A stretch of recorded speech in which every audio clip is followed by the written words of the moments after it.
Assalamualaikum warahmatullahi wabarakatuh. Bismillah, alhamdulillah, wassalatu ala rasulillah, la hawla wa la quwata illa billah. Amma ba'd. Jamaah, pemirsa, hadirin TV 5 MDI di mana saja berada. Pada kesempatan kali ini kita akan melanjutkan kajian kita pada sore hari ini menjelang berbuka puasa. Namun sebelum kita memulai kajian kita pada sore hari ini, marilah kita haturkan rasa syukur kita kepada Allah Subhanahu wa taala atas segala nikmat yang Allah berikan dengan iringan lafaz alhamdulillahirabbil alamin. Dengan lafaz hamdalah tersebut mudah-mudahan memotivasi kita untuk dapat beribadah semaksimal mungkin dengan kualitas dan kuantitas yang terbaik pada bulan suci Ramadan ini. Salawat dan salam tetap tercurah limpahkan kepada kekasih kita Nabiullah Muhammad sallallahu alaihi wasallam beriring lafaz Allahumma sholli ala sayyidina Muhammad. Pemirsa MDI TV di mana saja berada, pada hari ini sore menjelang berbuka puasa ini kita akan mengulas beberapa problematika tentang zakat, baik zakat fitrah ataupun zakat mal, yang kemungkinan hari ini kita masih bertanya-tanya. Terlebih sebentar lagi kita harus segera menunaikannya sebagai bentuk kewajiban kita sebagai seorang muslim yang taat pada Allah dan taat pada Rasulullah. Baik, pada hari ini kita kembali bersama dengan Ustadz Muhammad Sofyan Hadi. Assalamualaikum Ustadz. Assalamualaikum warahmatullahi wabarakatuh. Sehat ya? Alhamdulillah sehat. Kemarin kita sudah banyak pembahasan ini Ustadz. Ada banyak pertanyaan lagi. Tadi saya sudah sampaikan kita akan mengulas dan sekaligus mempersiapkan kita sendiri, terutama jamaah yang menyaksikan saat ini, mempersiapkan diri untuk melaksanakan, itu masuk rukun Islam ya, rukun Islam kita untuk menunaikan zakat kita. Tentu perlu ilmu-ilmu yang dapat menjadikan ibadah zakat tersebut lebih baik dan berkualitas ya Ustaz. Gimana Ustaz, menurut panjenengan itu zakat itu apa sih secara global Ustaz? Baik zakat fitrah ataupun zakat mal itu. Monggo Ustaz. Terima kasih. Assalamualaikum warahmatullahi wabarakatuh. Bapak Ibu dan saudara sekalian pemirsa TV 5 MDI. Menarik berbicara zakat itu. Sebenarnya tidak akan selesai kalau di waktunya Kultum TV 5 ini. Bersambung berarti. Ya.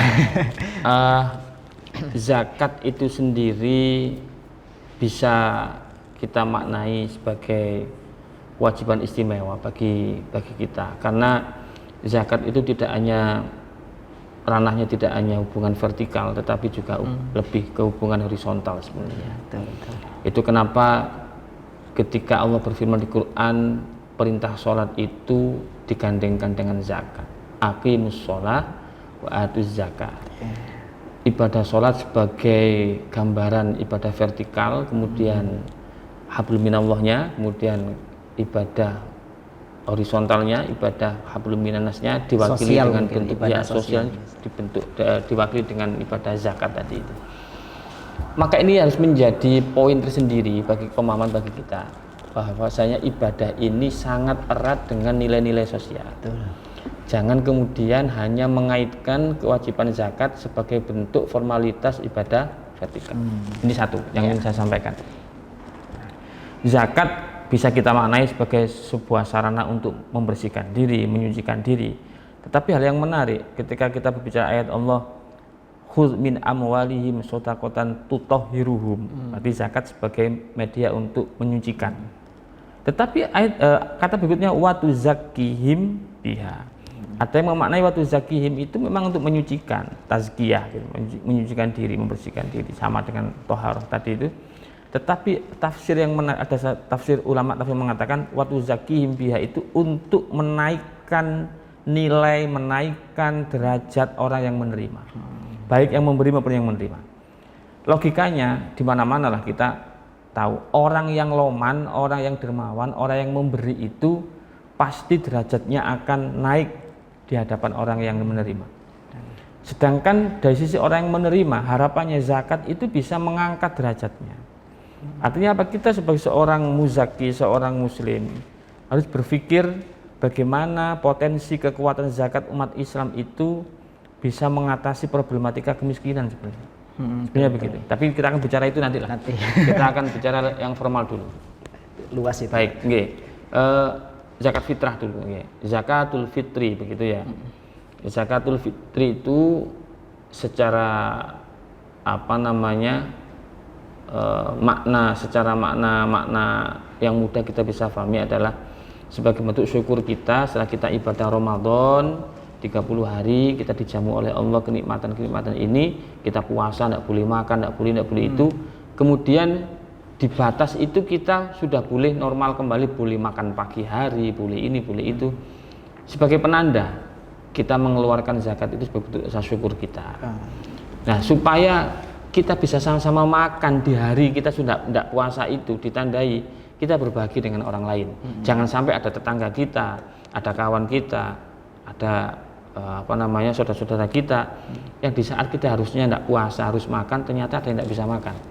Sepertinya masih puasa padahal. Iya, padahal kan dia tidak bisa makan. Tidak boleh puasa. Maka dipastikan zakat fitrah itu bisa memenuhi kebutuhan dia makan di saat 1 Syawal itu. Itu motivasi awalnya kan. Iya. Kemudian secara maknawi zakatul fitri itu adalah sebagai sarana penyuci jiwa. Meskipun zakatul fitri atau zakat fitrah itu nilainya tidak seberapa. Kalau kita bayangkan kita makan 1 hari itu berapa? Ya kan kita habiskan berapa kilo beras itu. Sedangkan dalam 1 tahun sekali kita hanya diminta satu sok. Katakanlah 2,5 atau 3 kilo itu. Kalau dibandingkan beras yang kita makan dalam 1 tahun sudah tidak terukur. Tidak sebanding ya. Tidak sebanding. Tapi ada orang yang kadang-kadang itu terlalu menghitung. Zakat fitrah itu masih dipres dan sebagainya. Nun sewu, bahkan ada yang makannya beras enak, zakatnya beras yang kurang enak. Kan itu kan menjadi terukur bagaimana tipikal kemampuan sosialnya dia seperti apa. Akan terukur bagaimana kepekaan dia terhadap orang lain. Tipikal kepekaan itu sebenarnya buah dari puasa Ramadan itu yang harus muncul ya.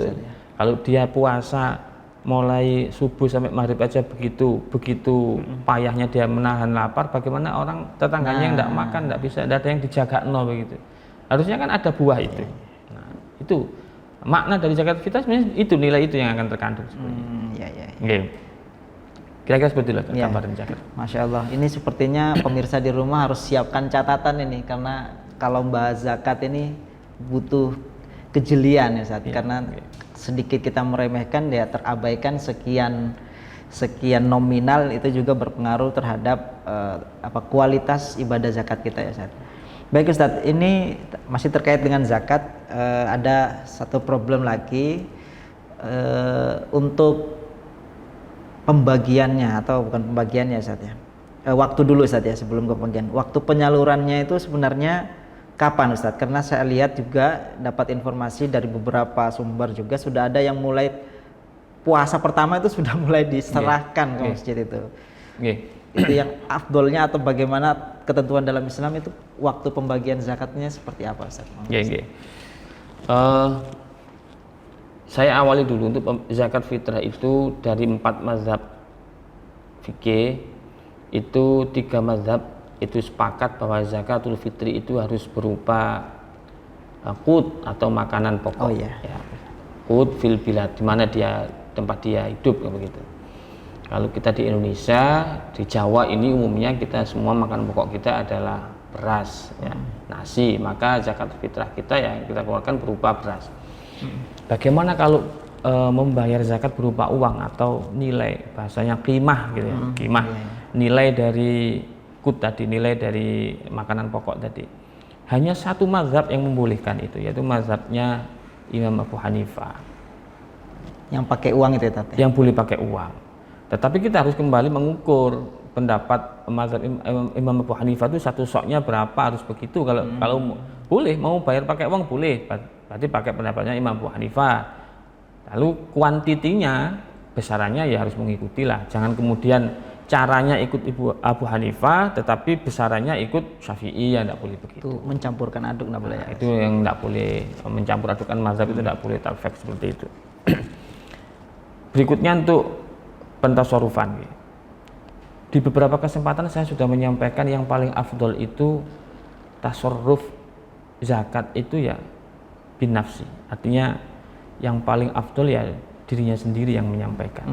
Itu banyak hikmah, silaturahmi dan sebagainya itu akan ada di situ. Tetapi tidak dilarang nitip ke amil, ke panitia atau apa ya tidak dilarang. Bahkan lewat aplikasi juga tidak dilarang. Bagaimana kalau bayar zakat di awal Ramadan? Monggo saja. Itu waktu jaiz kok. Pokoknya sudah masuk Ramadan sudah boleh orang bayar zakat fitrah, boleh. Sudah masuk Ramadan. Sampai kemudian di akhir Ramadan setelah maghrib apa biasanya orang mulai bertakbir ya. Orang sudah mulai takbiran itu sudah mulai masuk waktu yang lebih baik lagi. Lebih baik lagi. Jadi kalau awal-awal begini boleh saja. Takjil namanya.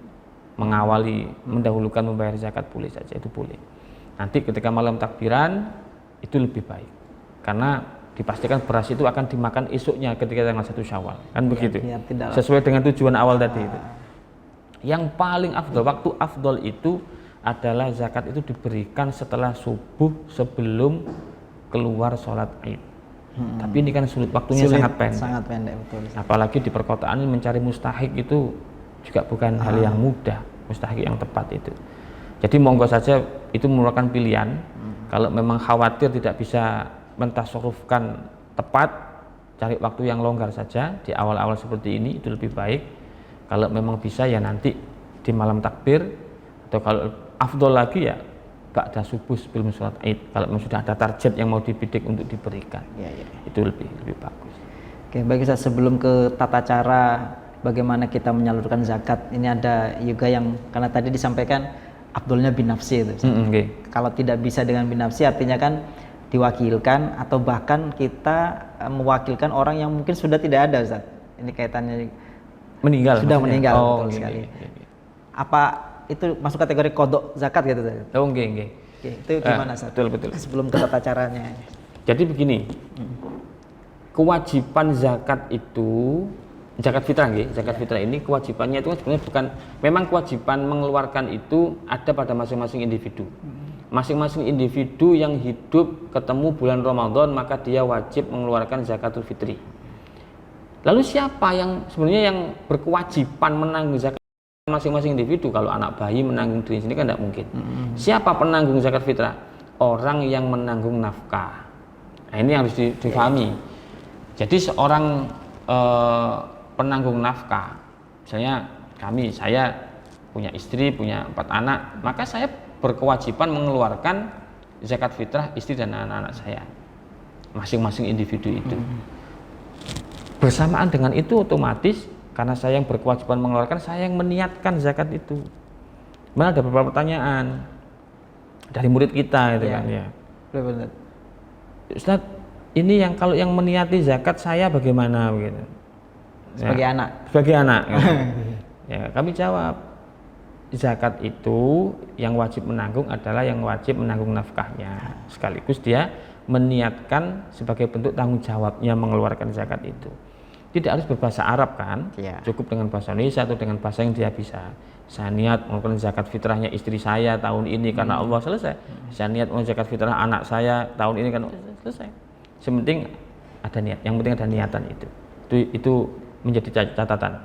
Kemudian kalau kita punya keluarga yang meninggal dunia di bulan Ramadan seperti ini, dia sudah pernah ketemu bulan Ramadan, kemudian dia meninggal dunia, tetap dikeluarkan zakatnya, karena dia belum sempat mengeluarkan zakat kan?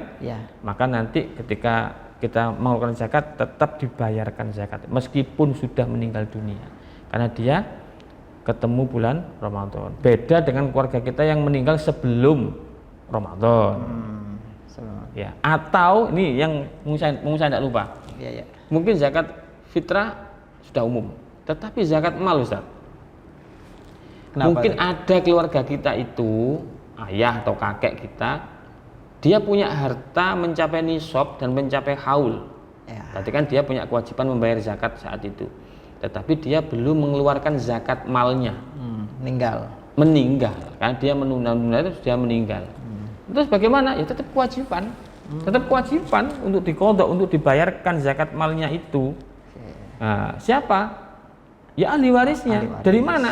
Harta peninggalannya dipotong dulu sebelum diwaris. Sebelum dibagi. Iya. Masuk bab waris ini. Ya. Tanggungan, hutang Nih, seperti gitu kadang-kadang juga yang ya. terlupakan mungkin itu kan. Hutang sama hutang sebagainya. Oke, baik Ustaz.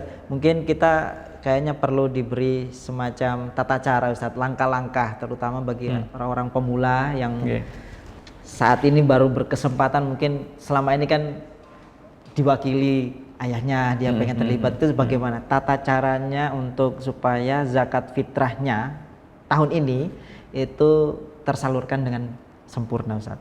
Karena ada masalah biasanya ini zakatnya saya sudah terlewat, ini sudah sholat id saya baru mau menyampaikan, itu sah atau tidak, atau saya sudah menyampaikan malam takbiran tapi tidak tahu ambilnya kok baru saya lihat kemarin baru dibagikan setelah Idul Fitri itu Ustaz. Jadi begini kayaknya kita dibutuhkan strategi Ustaz supaya tidak terjadi kekeliruan-kekeliruan di belakang. Kembali pada saran saya di awal tadi Ustaz Fitra, artinya kalau memang kita khawatir nanti kita mengejar waktu sunnah, waktu afdol itu kita tidak ada waktu, sebaiknya zakat dibayarkan di awal seperti ini. Itu satu, untuk menghindari kita kelewat. Kalau kita memang bisa ambil waktu yang afdol itu lebih baik. Tetapi batasnya tetap kita harus pegang pendapat yang itu menjadi pendapat yang masyhur. Batas pentasorufan zakat fitrah itu adalah sebelum sholat Idul Fitri kita laksanakan. Kemudian kalau kita sudah menitipkan atau membayarkan ke amil ya, di masjid-masjid atau di lembaga-lembaga itu, kemudian baru kita melihat amil itu membagi setelah sholat Idul Fitri jam 8 paginya, tidak apa-apa, karena memang pendapat ulama pentasorufan dari muzaki wajib zakat mengeluarkan yang ini, membayar zakat ya, yang orang yang wajib mengeluarkan zakat ini itu sebelum sholat Idul Fitri. Tetapi panitia atau amil itu punya waktu untuk membagi langsung, menyerahkan ke mustahik. Itu batasnya adalah maghrib di tanggal 1 Syawal itu. Jadi setelah sholat Idul Fitri mereka baru pekerjaan untuk membagi, tidak apa-apa. Tenaganya kurang dan sebagainya. Betul, apa. Ya memang afdolnya memang ya sebelumnya untuk menghindari khilaf dan sebagainya. Tetapi ulama fikih membolehkan membagi setelah sholat Idul Fitri, membaginya itu sampai batasnya adalah maghrib nanti, batasnya itu. Kalau kita seorang muzaki membayar zakat setelah sholat Idul Fitri, ya kata Rasulullah itu adalah dianggap sodako biasa, bukan menjadi zakat. Artinya berarti tahun itu kita belum menunaikan zakat, kita punya utang zakat fitrah berarti. Terus, utang? Iya. Konsekuensinya? Ya tahun depan double gitu double, ya. Tahun depan double. Nggak pakai kafarot ya Ustaz? Kok malah memberatkan ya. Oke, baik Ustaz, kita lanjutkan kembali. Ini masih ada problem zakat, masih tetap problematika zakat. Tadi kita sudah membahas masalah zakat fitrah. Sebagai motivasinya akan berkembang kepada zakat mal ya Ustaz ya. Kira-kira menurut panjenengan Ustaz, sebagai informasi yang lebih detail ya, informasi detail tentang zakat mal, monggo Ustaz. Zakat mal mungkin sekarang lebih booming itu namanya zakat profesi kalau sekarang. Itu Ustaz. Ini masuknya sudah fikih kontemporer ya, fikih aktual yang sekarang terjadi sekarang. Terutama masalah-masalah guru SMK 5. Ya, banyak pertanyaan yang masuk ke saya ini, bagaimana ngitung zakat TPP ini. Jadi begini, pemahaman pertama yang saya tanamkan dalam pertemuan ini khususnya, kita harus yakin bahwasanya syariat Allah, syariat Islam itu tidak ada satupun itu yang memberatkan kita, memberatkan hamba Allah. Kalau kita berpikir secara nalar sehat, akal sehat pasti akan mengatakan tidak ada satupun syariat Allah itu yang hakikatnya memberatkan.